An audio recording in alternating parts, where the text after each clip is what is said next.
ایران نے پڑوسی ممالک میں اسرائیل کی فوجی پروازوں پر امریکہ کو سخت انتباہ جاری کر دیا۔ ایران کی نیم سرکاری خبر ایجنسی تسنیم نیوز کے مطابق خاتم الانبیاء مرکزی ہیڈ کوارٹر نے بعض پڑوسی ممالک کی فضائی حدود میں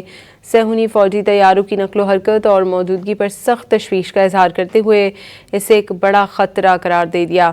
خاتم الانبیاء ہیڈ کوارٹر نے واضح کیا کہ ایران اس قسم کی تمام سرگرمیوں کو اپنی قومی سلامتی کے خلاف براہ راست خطرہ تصور کرتا ہے اور کسی بھی ممکنہ مہم جوئی کا منہ توڑ جواب دینے کا مکمل حق محفوظ رکھتا ہے۔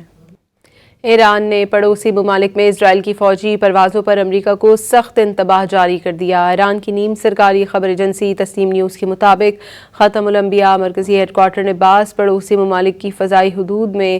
صہیونی فوجی طیاروں کی نقل و حرکت اور موجودگی پر سخت تشویش کا اظہار کرتے ہوئے اسے ایک بڑا خطرہ قرار دے دیا۔ خاتم الانبیاء ہیڈ کوارٹر نے واضح کیا کہ ایران اس قسم کی تمام سرگرمیوں کو اپنی قومی سلامتی کے خلاف براہ راست خطرہ تصور کرتا ہے اور کسی بھی ممکنہ مہم جوئی کا منہ توڑ جواب دینے کا مکمل حق محفوظ رکھتا ہے۔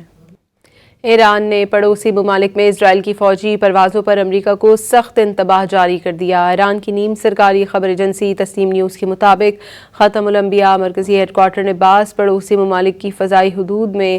صہیونی فوجی طیاروں کی نقل و حرکت اور موجودگی پر سخت تشویش کا اظہار کرتے ہوئے اسے ایک بڑا خطرہ قرار دے دیا۔